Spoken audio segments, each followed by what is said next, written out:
Tak, ini untuk akak. Tak, ini untuk akak. Betul ini untuk akak. Assalamualaikum. Putu Perak Fela, ya ke? Betul ke?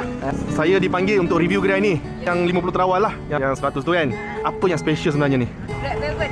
Oh, memang buat ni daripada scratch lah ni. Putu Perak ni sebenarnya makanan Perak ke apa kak? Sebab saya tak pernah try kak. Asal dari Perak. Memang asal. Putu cawan. Putu cawan.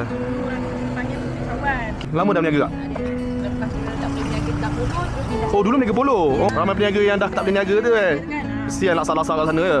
Allahuakbar. Okey, ni sebenarnya apa kak? Tepung ke apa? Tepung. Tepung dan kami bubur flavor. Itu apa putih tadi? Yang putih tadi tu apa? Yang putih ni coklat. Tunjuk sikit. Oh, Oh, coklat. okey. So ni dekat area mana kak? Area Taman Cempaka. Taman Cempaka. Oh, tu Dewan Komuniti. Senang. Ni dah tempat yang selalu orang undi untuk tapak bazar Ramadan kan? Betul? Okey, senang. Okey, ni tiramisu, bubur double coklat. Coklat. Dengan white coklat dengan black coklat. Ya. Dark coklat. Okey, so kita nak masak sekarang ya. Macam mana cara masak dia? Air bawah tu. Ya, betul. Macam tu je, tak kain je. Okey, jom tengok sikit. Oh, macam tu je. Satu set berapa dapat? 6 biji. 6 biji. Berapa harga? RM6. Ya. Satu RM1. Murah. Tak apa bang, saya belanja bang. Dah bayar? Allah kak, aku baru nak belanja abang ni. Jom kita bang, belanja satu bang. Coklat.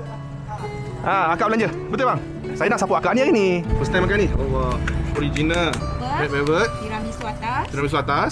Saya datang review ni, saya just nak tunjuk yang wujudnya kedai ni. Saya tak nak cakap sedap ke tak sedap ke, benda ni subjektif dekat orang lain-lain. Good.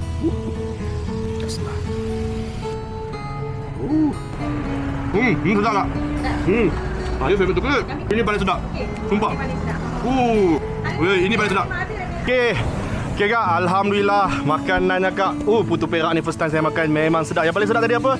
Tiramisu tadilah dengan coklat kan. Selesai sudah saya punya tugas hari ni. Mungkin ramai yang tak tahu kewujudan kedai ni kan. So mungkin dengan daripada asbab video saya ni mungkin insyaAllah akan ramai yang datang lah.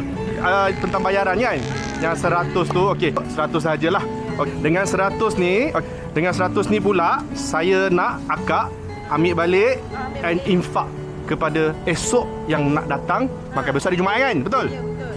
Infak kepada orang yang datang besok. Okey, insyaAllah yang datang ni sebab daripada situ orang akan lebih kenal, orang akan datang lagi. Boleh kak? Okey? Sama-sama. Okey kak? Sudah keluarga balance. InsyaAllah amin. Lagi satu.